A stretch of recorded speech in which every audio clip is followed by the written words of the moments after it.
Good day mga kamaster, good day mga ka-advance hobbyist. So welcome sa Pigeon Talk 101 with Boss Jaime Lee. Hello. So ngayon, our special guest, isa sa mga requested muli sa pagbabalik ulit natin ng episode na ito.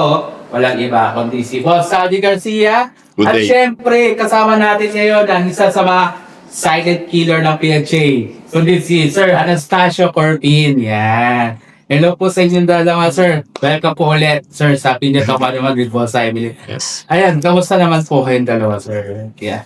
Ah, Ngayon ko lang maririnig boses si Sir Ayos naman. Anastasio. Ayos naman. Yan. Okay. nagtitraining na ngayong North, no? Malapit na yung karera natin ng NDR.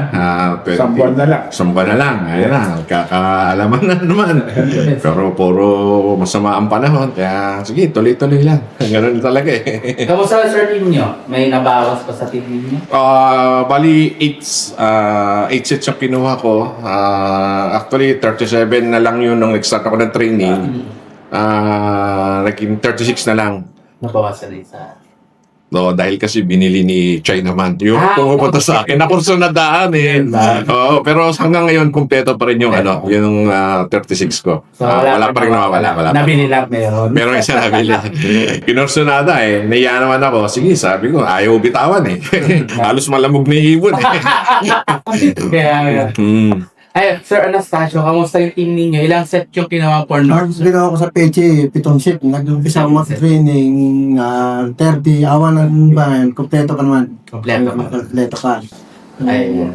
Ay, para po sa mga hindi po nakakaalam, ang love name ni Sir Corpin is John Johnberg Love. Johnberg Love. Ayan. Pero sa 14 siya talaga, di ba? Sa Anastasio Corp. sa PHA. PHA. Sa PFC, Johnberg Love. Ayun, Johnberg. Pangalan ng kanyang apo.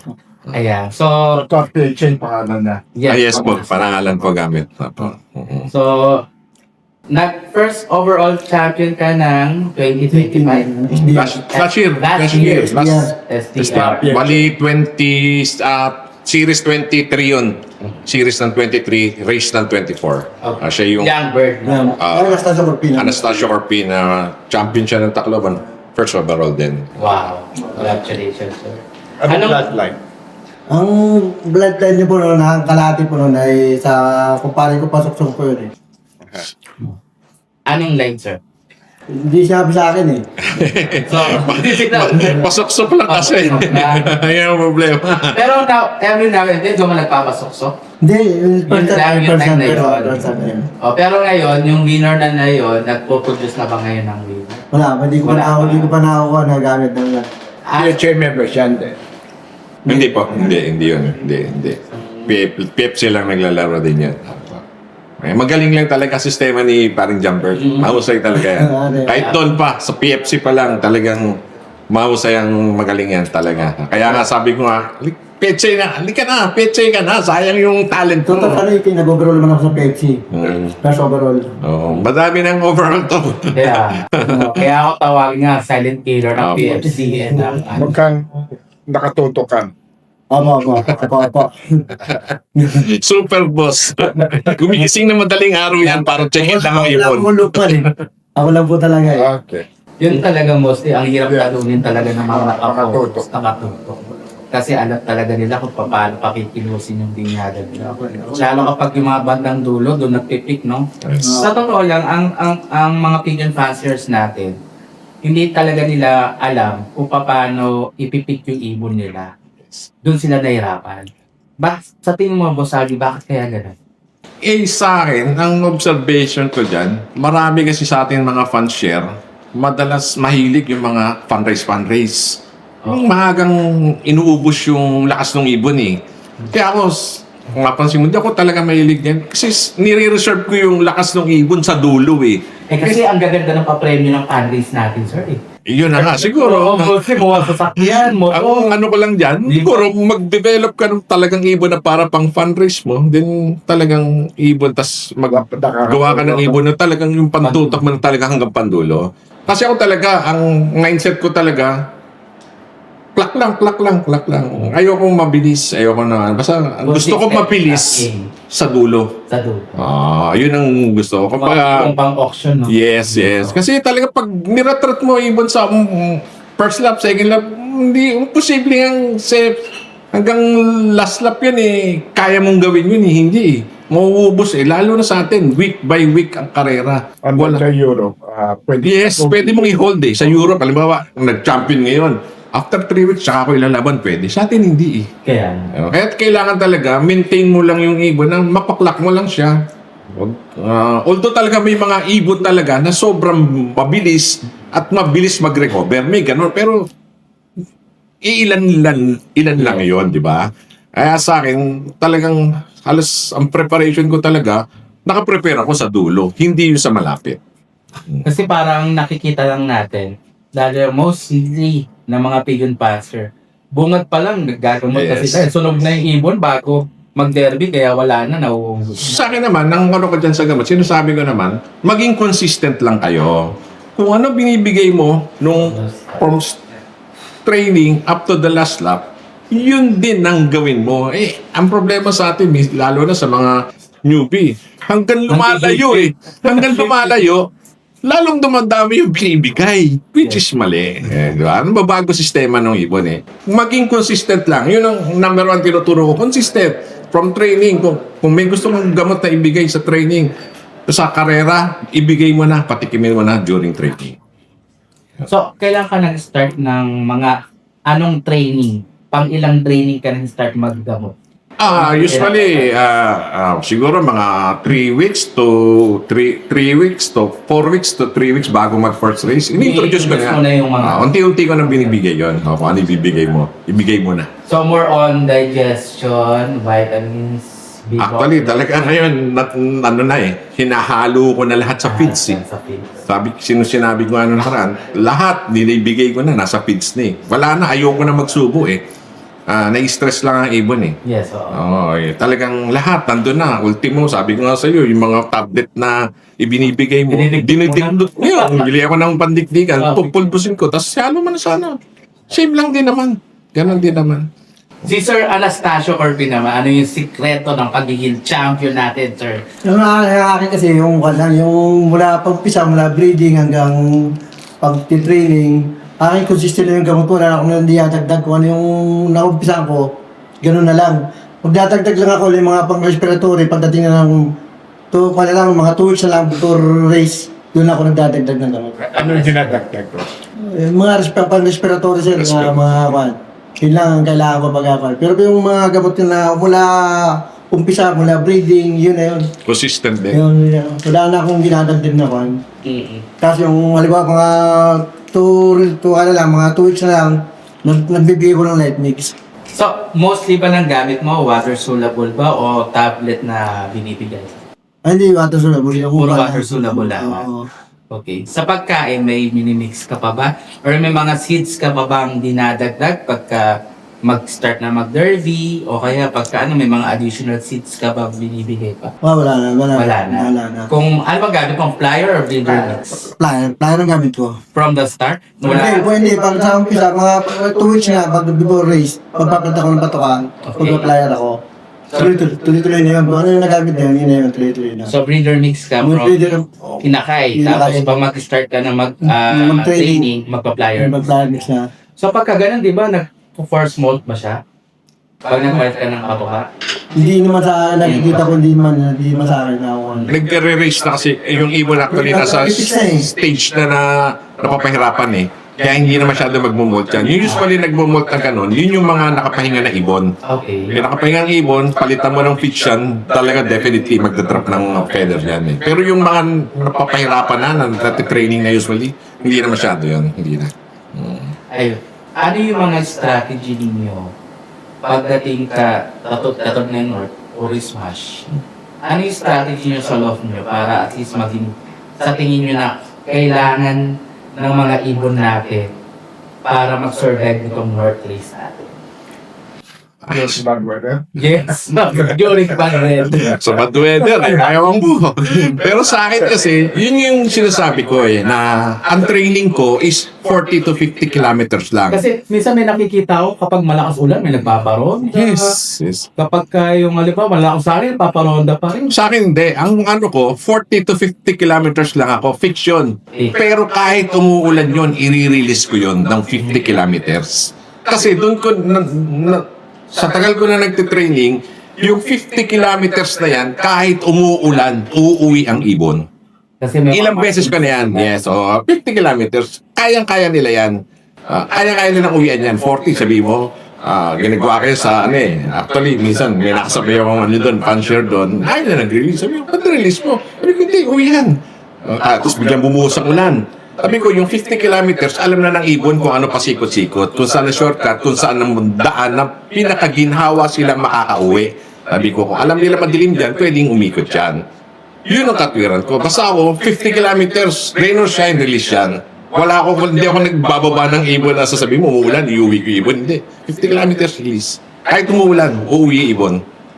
Pag nag-start kayo ng training, sa isang linggo, ilang beses na road training si Boss Sanders? Ano yan, during race na yan? Yes. Pagka-race na, yan ba, nag-start na ng race, talagang ang training ko is Tuesday. Tuesday ng last Sunday karera, Tuesday nag-road training na ako niyan. Ang susunod na training ko noon, Thursday. Yun lang. Depende yan. Hindi, depende yan. Pagka halimbawa, yung last race natin is pahirapan, durog, hard race. Minsan, yung ginagawa ko, training pa rin ako ng Tuesday kasi napaka-importante sa akin yung Tuesday na training. Yun na talagang, ewan ko, nakagawian ko na siguro. Pero malapit na lang siguro, mga 30 kilometers lang, may bato ko lang. Okay. Tapos then, Thursday, yun, 50 kilometers. Pero kung easy yung nakaraan, minsan tumitira pa ako ng Friday morning. Okay. Kung easy yung naging last race na nakaraan, So, depende sa condition. yes. Titignan mo rin yung ibon, obserbahan mo rin yung ibon. So, kailangan talaga observation is the key. Talaga. Yun ang yun nga sinasabi ko lahat pwede mo na makuha sa Google. I-Google mo lang feeds, vitamins, lahat. Pero yung mahirap ituro, yung common sense saka yung pag-observe ng ibon. Hindi mo, kailangan i-develop mismo ng puncher yan sa sarili nila. Ikaw mismo kailangan ng makatuklas na yung ganun talent. Kailangan alam mo. Kung anong needs din ng mga ibon. Bihira ako, sir, mag-motivate talaga ng ibon Hindi ko, minsan, ang pakiramdam ko, pag minomotivate ko, lalong nadidisgrasya Yes, opo Although nagtumotivate ako, siguro, parang yung pasilip lang konti. Pero yung sabihin mo na yung prepare, wala, sirang-sira ako talaga dun. Hindi ko talaga, although yung mga naging winner ko, wala talagang pair lahat yun Talagang sa nest lang talaga sila Matay wala yung hen and cock. Yes, dati, mix. Nananalo ko sa mix. Meron ako sa kumpare, si paring Joshua. Sinabi niya, sabi niya, sama-sama ibon mo. Oo, pare, sabi niya, nananalo ka sama-sama. Subukan mo mag-iwalay. Mas madami ipapanalo mo, sabi niya sa akin. Totoo nga. Kasi pag sinama-sama mo, stress Yes po. Mostly, ang stress niya dahil Hindi. ako Iyan ang isa naman naging observe na. Hindi na, hinabol sila hinabol. Ang naging observation ko naman dyan, yun sa sama-sama, mostly ang nananalo ka. Pero yung sa hiwalay na sistema, madalas nananalohin. Iyan ang naobserbahan ko. Pero ano strategy mo, boss? Dati, di ba before sabi mo nga, buwag hen and cock magkasama, pero ngayon, naghiwalay ka na. Walay lang. Tapos pagka mga last 2 o 3 laps, naglalagay ako ng konting cock, naglalagay ako ng konting end doon sa separate na section. Para meron lang silang makikita, may babae, parang gano'n. Yun lang. Pero sabihin mo yung mag-prepare, hindi ko talaga, hindi ako marunong nung gano'n With regards to your system, sir, sa loob mo, parang nabanggit mo sa akin before, nagka-lightning and darkening ka? Hindi na masyado, hindi ko na ginagawa rin yun Dahil ngayon, talagang yung loft ko, inano ko na yung free flow ng hangin maganda talaga. Yun ang number 1 na sa akin. Yung darkening, hindi na Kasi yung last time na lock visit ako sa'yo, sir, parang ang kagandahan ng lock mo, kahit nasa loob ka ng lock mo, Hindi mainit. Hindi mainit. Yes. Yun ang Hindi number 1. malamig. Kumbaga sakto lang. Kung ano yung climate sa labas, dapat yung din yung climate sa loob. Ganun yung ginawa ko lang. Ngayon yung sa ilaw, hindi na ako masyadong ganun. Hindi na. How about Sir Anastasio? Sa Paano yung ginagawa mong sistema, sir, pagka mag-start ka na ng road training? Sa akin kasi yung road training ko, pag ako magkakasama-sama lang, bike trip na kami para sa hindi, akin yung magkakasamahin. Magkakasamahin. Bakit magkakasama lang, mula nung mag-umpisa ako laro ng ibon, 2006, yun na yung nakasanayan ko eh. Na magkakasama lang sila lahat eh. Pero mostly, sir, nang nananalo mo, cock or hen? May cut din, may hindi naman na. Pero ano marami? Ano mas marami? Percent. Ay, itong Pepsi ko na ito, pero overall, hen yun eh. Nung Pepsi ko, 2018, cup. Tapos yung mga second overall, mga fourth overall, ito na mga champion, cup din. So, mas mataas ang percentage mo ng cock. So, ibig sabihin, magaling ka mag-motivate ng ano, So, parang motivation, no? Wala pa sir eh, yung akin, halo-halo nga lang eh. Pinapaitlog mo, sir? Ha? Pinapaitlog mo Ay, ba? hindi. Pag halo-halo, itlog eh. Hindi po. Baga, nasa sa'yo po, nasa ako po yun, nasa nagmamanis po yun. So, paano ginagawa mo? Taga-training. Hindi na, kailangan pong bawal mo yung ibon. Okay. Para, So, mostly naman, pagkatagtad ng training, hindi nag-focus, Yes, hindi nag yes, sir. Pero meron lahi rin talaga. Minsan na talagang itlogin. Oo, talagang may mga baba, may hen na kahit walang pares, may itlog ng pusa eh, di ba? Pag nabarako lang, itlog lang kasi. Oo, may ganun talaga. Pag nag-ring sila, lagi ba yun? Ang dami. Actually, sa mga truck napapansin ko lalo pag final race, Ang dami. Tacloban, ang daming itlog. Eh, paano nakamotivate lahat dyan? Ang daming itlog. Saka, mostly yung mga Tacloban, kapag ka nag-aabang talaga sila ng itlog, so pagkatapos i-release yung mga ibon, kinukuha nila yung mga itlog. Itlog. Ayun, pero, may mga nababalitaan ako, nagwi-winner yung mga Eh, kasi nga ano, mostly by last lap talaga. Oo, di ka lang nila alam. Ang hirap kasing i-timing kung kailan iitlog. Yun ang problema eh. Hindi bali sana, okay lang kung pag mo-motivate ka, sure ka na pagdating ng 10 day, iitlog eh. Hindi eh. Sa flyer, napakahirap eh. Hindi mo alam kung kailan tatiming. Timing pa ba yan? Kung kailan nasa truck, tsaka iitlog eh. Kaya doon ako talaga, nahihirapan talaga. Hindi ko, Sir Anastasio, paano niyo po nadi-distinguish na ang ibon po na ay nasa peak season na? yun na sabi ko sa yung sa akin kasi yung sama-sama. Kung nakita mo mga dangwan, yung mga katawan, yun natin nakikita na gito na business. Kasi ako, regular na pagkain ko eh. Wala akong dinatagtag eh. 2 times a day po ba kayo? 2 times a day. Okay. Kailan? 2 times a day. 2 times a day. Okay. And then, Yung pag yung liba na nakita ko yung mga katawan, mga ayos, hindi na ako nagdadagdag ng mga patuka, mga hindi na ako nagdadagdag. pero sir, ano mga line na hawak mo ngayon, sir? Akin yung Viberman, nabili ko kay Tulving ko. Kanina, sir? Kay Tulving ko. Ipo ni Idol Henry. Henry Tan pa rin. Henry Tan. Same kami ng line na ginagamit, mga baseline namin, isa kay Henry. Biberman. Yes, Biberman. Ano pa, sir? Ano yung mga kinocross mo sa Biberman? May nabili ako kay Arnold Francisco, tayo namatay na tuki niya. Naalala daw nun, wali tuting. Juanito. Vandenbroek pa rin. Yun lang nalawa ko line, nakakuha ko na nagamit yung line. So, ay, yun sasabi niyo, Boss Sally, sa talagang BDB talaga ang Yes. ang all-time favorite natin sa Pilipinas. Pag gusto mong manalo, kailangan may Vandenbroek ka. Napasok. Yes, so. Yun talaga yung line talaga na nag-excel dito sa atin sa Pilipinas. Kahit sino gumamit, kaya kang ipanalo. Yes. Yun lang ang sa akin, observation ko lang din yun. Yes, boss. Ito yung deep bird mo sa akin, sir, na birthday. Opo, may pasok ang beat. Yun kasi, parang tugmang-tugma sa weather natin. Parang gano'n. Kaya Sa terrain, sa weather, sa lahat, gano'n. Sila mo lang marami ron. Yes po po. Tsaka yung mga original na Vandenbroek na mga unang nakakuha, sila Cha, yan, mga yan. Victor Lim. Victor, yan. Victor Lim, napakahusay na ibon. Kasi napakagaling mag-breed ni Sir Victor. Talagang selection niya, malupit din. Talagang husay. So, Sir Anastasio, matanong ko lang, paano po kayo namimili ng breeders po ninyo?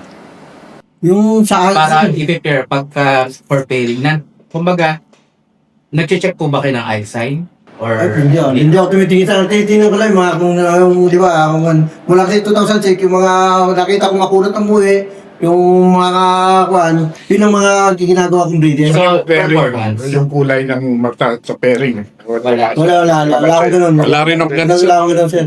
Performance, pedigree. Wala. Hindi ko rin titingnan niya. Wala. Titingnan ko lang yung mga katawan. Body confirmation. Yun. And Kasi then, kung titingnan mo pa yung kulay ng mata, masisira ka sa breeding. Yes po. Tsaka baka wala kang ma-breed eh. Oo. Wala kang ma-breed eh. Kung sobrang dami mong Pero hinahanap eh. importante, pagpili ng breeders is condition ng breeder. Oo. Yes, number one yun. Next year ka na. Number one. Next year ka na. Yes po. Kaya ako, sobrang dami ko ng ibon na binili eh. Ang dami ibon. Wala, basta pagka-breeding, kung sino kondisyon yan, yun ang huhugutin ko. yes. Pili ka. Di ba? Mahirap, hindi naman kasi nagkakasabay-sabay na kondisyon yung ibon eh. Then saka ang line mo naman, sir, umiikot lang naman sa Wala, 4 lines lang gamit. Pwede umanggal. Next year na lang. Pag doon sa condition. At saka bloodline pa rin talaga. Bloodline. Bloodline. Ako, So, bloodline. bloodline talaga. Yun talaga Kung yung... nakita mo yung umuwi sa'yo na line, yun na yung Yun na yun. pagtutukan mo ka lang. Minsan, hindi ka mananalo ngayon. Baka next year, mapapanalo ka. Pero, Ganun. sir, Kung nag-overall siya, definitely healthy. Definitely good confirmation. Yes. Automatic yan. Yes. Kaya sa akin, sinasabi ko rin yan eh. This year, hindi ako manalo. Pero next year, yung pa rin gagamitin ko. Hindi ako lang babaguhin. Kasi maring may fault ka eh. Ikaw ang nagkamali, hindi yung ibon eh. Maraming ganun eh. Basta tiwala ka lang doon sa bloodline mo, okay lang yun. Kaya hindi naman pwedeng taon, lahat mananalo ka taon-taon eh, di ba? at least kahit pa paano may finisher. Yes, so, hindi. Same lang. Consistent winning. Yes, so, consistent winning. Kahit sabihin mong hindi ganun ka, basta nanalo, super set winning, okay pa rin yun. Maganda pa rin yun. Sir Sagi, mostly ba ng mga, di ba, sinabi mo apat yung line lang umiikot sa ano mo. Yung nagpasok ka ng imported dun sa ano, nag-click siya kagad, which is yung Bandomelin. Hindi. Actually, hindi. Nung nag-import kami ng mga kampo, sinabi niya sa akin, Sandy, sabi niya, kuha ka nito. Sabi niya, yung Covan Domelin nga na to. Sabi niya, ano to, magaling to. Sabi niya ganun. Actually, hindi pa ata siya under ng pipa yun nung nakabili kami ni Bon. Sabi niya, ano yun na to, pipa na mag-handle ng ibon nito. Robert, bago tayo, kumuha na tayo. Kumuha, actually, dalawa. Yung nagamit ko, yung isang checker, tsaka yung black. Yung parboards yung isa. Yung parboards, sobrang tulin eh. Ang nagamit ko talaga yung checkered na isa na yung lahi nung elastic bungee na ni Covan Domelin, which is napakakunat na ipon. Unang gamit ko, 50% nag-overall agad sa PFC. Pero all bird ko na ilaro. So, sumunod na gamit ko, 1/4 na lang siya, nag-solo San Francisco sa PFC din. Which is 103 birds lang ang pinakawala nun sa San Francisco. Siya yung young bird siya lang ang young bird na umuwi. Yun, 1/4 lang na Covan Domelin. Tapos, ang ginawa ko, niline breed ko dun sa mga lahi nung kinross ko sa kanya, dun na nag-start yung mga line nila Aura, line nila Biyaya, line ng mga overall. So may mga pass, mga bag. Yes, pero napakaliit na lang. 1/8, 1/16, or konti na lang. Maliit na masyado. Kinuha ko lang talaga sa kanya yung Dulo. yung punab, yung tiyaga sa uwi, yun talagang doon ko nakita yung So yun yung attitude ng ibon. Yes. So, sabi ko yung sa 4 lines ko na-develop, bawat isang ibon na yun, nagustuhan ko doon yung karakter, yung hinahanap kong karakter nila. Yung Bandomelin mo, anong hubog ng katawan? Typical Arden. Okay. Typical John Arden na ibon. Ganun na. Pero pinanggalingan nun, John Arden. Yes po. Covan Domelin's Arden base po yun eh. Kaya, kumbaga, Yung speed talaga. hindi. Long. Yung talagang yung endurance talaga. Yung endurance nandoon. Yun lang ang in-import ko actually. na talagang Pero although remember Alex Yes. Dua, taon-taon, import ng import. Sumasabay din naman ako. Bibilin, makikisabay lang ako pero hindi ko ginagamit. Kasi talagang... Pero before yung mga nabili mo kay Sir, yung mga na-import ni Sir Alex Chua, may mga nag-click pa po ba? Hindi ko sumasabay lang ako para masabi lang na nakasdakabili ako. Actually, yun lang talaga bukod tangi yung kay Mono Campo na yung Covan Domelin. Talagang dun ako ng mga na ilang gamit ko pa lang talagang tumira agad eh. Pero in the future, may plan ka pa mag-import ng Covan Domelin. Okay na ako siguro muna. Huwag muna yun. Okay pa naman eh. Yung mga ginagamit ko, siguro. Pero darating yung time, alam ko, darating yung time na kakailanganin ko rin na rin mag-infuse. Yes. Pero may mga, sabi ko nga nung meeting kailangan maging resourceful tayo eh. Alam mo dapat kung ano ipapasok mo sa linya na hawak mo eh. Yes. Hindi basta-basta kuha ka lang ng kuha, ipasok ka lang ng pasok. Which is yun ang inaano ko. Kaya sabi ko, may mga tinitignan na rin ako mga kukunan, pero local lang, siguro. Hindi siguro imported. Do you line breed or inbreed for breeding stock? For breeding, naka-heavy inbreed ako, sir. Lock breed ako. Lock breeds. For breeding stock. Oh, pero yun yung sinasabi ko kanina, nagla-lock breed ako, brother-sister mating, Same breeding, yeah. pero hindi same year, magkalayo ng year. Halimbawa, yung isa 2020 pinanganak, isa 2022 pinanganak. Okay. Kasi yung same year, minsan masyadong toxic eh. Lalo na yung nestmate pairing. Naku, wala kang mabubuhay talaga. Meron akong ginawa nestmate talaga, pero magaling kasi. Parang nagpo-produce ng winner eh. Pinag-pair ko, magkapatid. Kasi nestmate, parang magaling. Wala. Pinaanak ko ng 6. Wala ata akong napakinabangan ni isa eh. Talagang nagkakasakit. Oo, wala. Gawin mo, subukan mo yung mga 2 years ang difference nung magkapatid, ng edad nila. Parang pwede pa nga ilipad eh. Pero both of them nilipat winner on the. Alin po? Like yung 2 years apart ka mo, Yes po. puro winner sila. No, hindi sir. Stock lang. Basta stock lang. Okay. Pero galing yun, anak ng mga winner ko po yun. Yeah. Anak ng mga winner. Opo. Kaya Sir Anastasio, nagla-line po ba? Line breeding kami to, line breeding. Line breed. Mas matindi dito, Ron. Naglilipat ng magtanay, magtatay ito. Nananalo pa. Nakakula sir ng So, inbreeding yan. ng pwede. Inbreed yun eh. Okay. So, kumbaga parang sira yung sistema mo kay Boss Aldi. Hindi, yun ang sinasabi ko naman sa iba. Yung ipon kasi ni paring John Bert, napakataas ng resistance sa inbreeding. Yun yung napansin ko sa ibon niya. Kasi naglaban din ako ng ibon niya na half brother, half sister, ang pairing, magkapatid, parehong winner.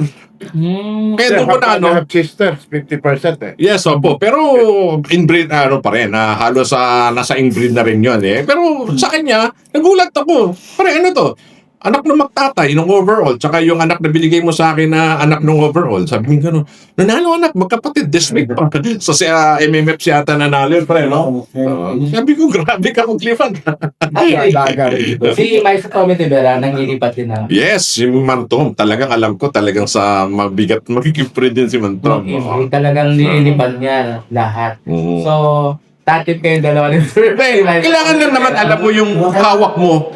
Alam mo yung linyada na hawak mo. Alam mo karakter ng ibon na hawak mo. Yun lang naman eh. Sa kanya, ginagawa nyo, di tuloy lang, di ba? Sa bagay. Ano pa ba yung bukod Sir sa Viberman? Kasi napakahiwaga Sir ng line ng mga hawak na ibon. Yung may mga line ka din ni Boss Aldi, tama? Oo, meron ka ba? Oo, meron. Sharing po kayo Yung dalawa. overall. Kalahati na lahat eh. Kalahati kami. Third overall ng last na Ng BBC. BBC. Okay. Yung nanay noon, sinaksak sa kanya. Okay. Nag-super set winner sa PHA. Sabi niya, pare, maganda to. Gagamitin mo. Yun naman yung nag-produce ng third overall nung nakaraan na nung first overall ako. Bali, first overall ako, third overall siya. Asa po breeding kayong dalawa? Parang bigayan na. Yes, so, wala. Sabi magkumpare, walang problema eh. Kung sabi nga sa kanya, pre, kung anong kailangan mo, kunin mo sa payo. Tapos ganun din naman ako sa kanya. Saan location mo? Bali, magkakabilang barangay lang po kami ni Pansal. Magkalapit. Balapon lang po kami pareha. Opo. Ay, pala pag isang lock, busy na lang kami. Dalawa na Yes, so, wala nang problema. Sa schedule. Okay. Ayun, sir. With regards, sir, sa... Di ba? With regards sa trainings and derbies na natin, anong strategy niyo pag last 2 laps na po? Wala eh, ganun din eh. Same pa rin. Ganun. Basta consistent training lang. Talagang, Pero nagbabawas na kayo ng trainings ng road play. hindi, ganun pa rin Ganun ako. pa rin. Dalawang beses pa rin. Tuesday ako. Hindi ako Minsan pa nagsasabay kayong dalawa mag-train. Minsan. Eh lang, ayoko sumabay dito. Layo mag-training eh. Kung ikaw kilometers, umabot ng 100. Maabot na mula na yun sa South ka. Maabot na mula na ito eh. Ha? Mula na eh, sir. Nagte-training na mula na ito eh. Ay, motor or... Sakyan. Yan. Sa feeds, nagdadagdag kayo sa feeds. Yung usual, sir. Ako, yung common naman, yung dagdag staff. Yun lang, ganun. Yun lang. Corn na lahat. Yun lang, sir. Fix na ako dun sa staff lang talaga. Pero, yun yung madalas din namin sinasabi ni Parang Jumbert na sa ibon kasi hindi pwede talagang ikakarera mo ng mabigat eh. As much as possible, mapagaan mo talaga dapat ang ibon eh. Sabi ko nga, gawin nyo na lahat ng paraan para mapagaan ang ibon. Huwag lang yung hindi mo pakakainin. Di ba? Lahat gawin mo na eh, para gumaang eh. Kanya-kanya strategy. Maraming paraan eh. Pwedeng ratratin mo ng training. Minsan naman yung iba, sa pagkain, depende sa bibigyan ng pagkain. Ganun. Basta importante, magaang ang ibon pag nilipat mo. Yes. Lalo na yung pagtawid dagat na. Hindi talaga pwede mabigat. Yeah. Paano sir, kapag kayo mga smash trainings na natin, may mga ginagamit ba kayong antibiotic or mga something like, yun na, mga doxycycline, mga after smash. Hindi, kasi sa akin kasi... Paano kayo mag-recover ng ibon pagka na-smash yung ibon mo? Ako, sabi nga... Yung nakita nyo nagpuputik na yung paa ng ibon. Yung nagpuputi kasi, ano yan eh, isang factor dun yung pagkain, mali eh. Medyo mataas ang protein nun pagka ganun. Isa yun. Sa akin talaga, yung sa gamot ng mga antibiotic, mayroon akong regular na ginagawa eh. Actually, itong first week na to, naka-BS ako, BS with Belgasol. Next week, Belgasol with Ornish Special. Susunod naman, 4-in-1, ganun. Every week, So may prevention. meron ako talaga. Usually, Sunday and Monday, binibigay ko yun. Sunday and Monday. Yung during karera, first race. O ngayong linggo to, ibibigay ko is BS and Belgasol. Next week, Belgasol plus Ornish Special. Sunod na linggo, Belgasol plus 4-in-1, ganun. Tapos, balik ulit. Ganun na. Alternate to. Kasi tatlong product. Yun lang ginagamit ko sa Belgica. Dati ko pa ginagawa yun. Ever since talagang 2 days lang. Sunday, binibigay ko na. Usually, halo ka na lang sa pagkain sa hapon. Tapos Monday, ganun din. Bibigay ko. Tapos, pagdating ng Tuesday, regular na ulit. So, mga applicable mo yan for North and South? Yes, North and South lahat. Kayo, Sir Anastasio, same lang kayo? Or paano yung sa'yo, sir? Yung gamit ko si BS lang, tsaka Tylosin. BS. BS tsaka Tylosin. Pinagpapalit ko lang. Alternate? Every day or every... Hindi, tuwing Lunes Martes lang ako ang gamit ng Lunes Martes. Parang flushing. Flushing natin. Purga. Paano kayo nagpupurga? Kasi yung iba parang narinig ko, yung ibang cancer, minsan sa isang buwan, 3 times a week sila na magpurga. Grabe nga. Ako di ako nagpupurga eh. One time, isang beses, isang purga, pag ako lang lumabas, okay na ako. Pero kasi, ang dami na ngayong ginagamit ng product na talagang, yung kay Boss Ariel na tulumi lang na 5-in-1 niya, pag ginamit, lalabas lahat bulate ng ibon mo eh. Tsaka hindi na magkakabulate. Yes. Marami ng produkto ngayon na pag binigay mo, hindi mo na kailangan magpurga eh. Hindi na eh. Ewan ko yung ibang pero sa akin, yung 5-in-1, napakaganda. Pag ginamit mo, lalabas bulate. Talaga eh. So, Lalo na kung ikaw, regular ka nagbibigay ng yung bawang. Bira. Bawang. sir, bawang na magkano? Bawang, bawang. Nagpiblender ako ng bawang eh. Blender ka na ba? So, meron ka palang herbal secret. Nagpiblender ako ng bawang. About sa bawang, sir, ano pang mga herbal na ginagamit? Malunggay. Malunggay. Gumagamit ako malunggay. So, magkasama yun? Oo, magkasama. Apple cider. Apple cider, vinegar. Gumagamit niyo. Okay. Nakasama siya bawang yun. Honey. Honey ako talaga. Wala akong bilkasol eh. Honey siya. Hindi, honey lang siya. Honey lang. Pagdating niya, honey. Oo. Ako kasi nakasanayan ko na yung Belgasol eh. Yes, kasi... Yun parang pag di mo nagamit, parang di ka mapakali. Hindi sa nagkakaubusan ng supply. Yes, hindi. Bago magkarera, nagtatabi na ako talaga. Pero pagka naubusan ng stock, honey. Hindi pwedeng maubusan. Hindi pwedeng maubusan talaga. Talagang, sabi ko kasi, pag hindi mo nagamit, parang hindi ka mapakali. Parang gano'n eh. Parang kulang, no? Oo, kaya nga yung paggamit ng gamot minsan, hindi ko maintindihan kung ang nakakatulong po sa pigeon o sa pansier eh. Hindi, kasi yung totoo, ang nangyayari kasi, pag binigyan natin ng gamot, ang akala natin, natutulungan yung ibon. Pero hindi, parang makampante lang tayo na nabigay ko lahat, di ba? Nabigay ko lahat sa ibon. Pero actually, yung sinasabi ko, kung hindi mo alam na gamitin yung gamot, huwag mo na lang gamitin. Kasi hindi naman lahat ng gamot pare-pareho application eh. Yes. Di ba? Kaya kung hindi mo alam paano gamitin ng isang gamot, huwag mo na lang gamitin. Kaya lang, ang problema, parang sasabihin mo sa sarili mo, kulang binigay ko, di ba? Kaya parang sabi ko sa iyo, yung pagbibigay ng gamot, ang piniplease mo yung sarili mo, hindi mo naman dinidevelop yung ibon eh. Para makampante ka lang na nagawa mo lahat yung dapat mong ibigay. Saka nabigay mo yung best mo. Best mo. Para kung kung maging failure ka ngayon, at least ikaw yung Sige mo. Kasi baka mami, pag hindi mo nabigyan at hindi mo hindi ko kasi nabigyan eh. At kumbaga para may regret ka sa sarili. Yes. Okay, so before we end our episode, sir, may gusto po ba kayo pasalamatan or shout out? Mga kumpari na po, mga pamilya niyo, sir. Sir Anastasia, kayo po muna. Papasama ko, lalo sa kumpare ko, na supported, saka sa bubo ng Peche, Simon, nandito ko ngayon. Okay. Yun lang siguro. At least ngayon, narinig na namin. Mayayain to kasi kung pare kayo. Sabi ko sa'yo, pagsabay mo na kami, baka hindi magsalita. Kaya, at least kahit pa paano, makikilala ka na, sir, kasi nakikita lang namin yung pangalan mo sa resulta eh. Kumbaga parang kung hindi ka kilala, sino ba tong Anastasia Corbin na to? Sino ba tong John Bertloff na to, di ba? Kung di ka pa pumunta rito, kilala ko yung Corpin. Sir, pero sir, napakabait ng kumpare ko nito. Wala akong masabi dito. Talagang 100% napakabait na hindi kalulukohin talaga. Napakabait niyan. Kumbaga parang swerte ka at meron kang study kasi at least dinala ka sa PFJ, no? Sayang yung talent eh, Ron, eh. Sayang eh. Pero yung mong ginatasan mo lang yung PFJ. Sayang yung talent. Ka pala, tayo sa agad. Sinasabi ko sa kanya, pre, nananalo ka kahit sa club.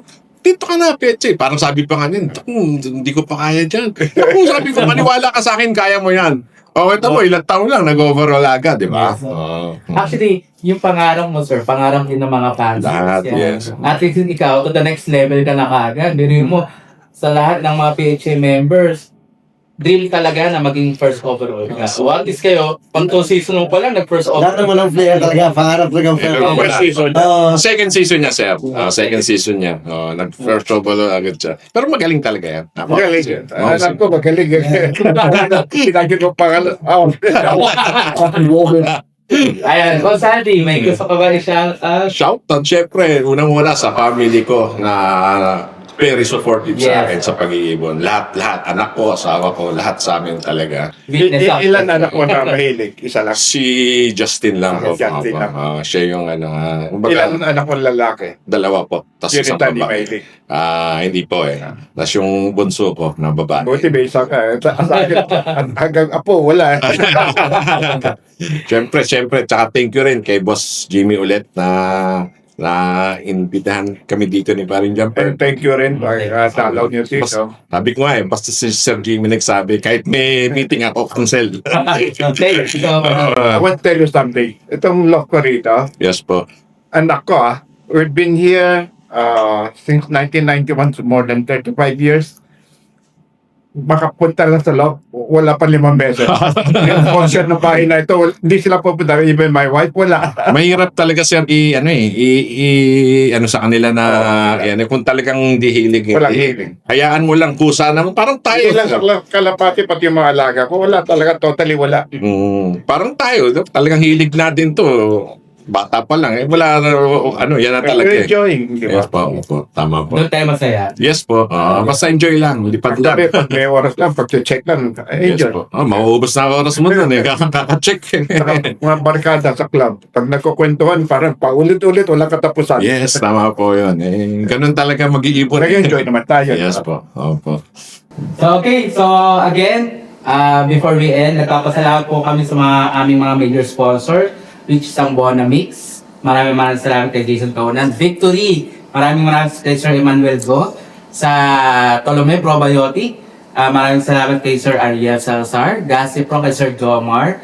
And then, kay Burlington, kay Sir Lunitan, maraming po salamat.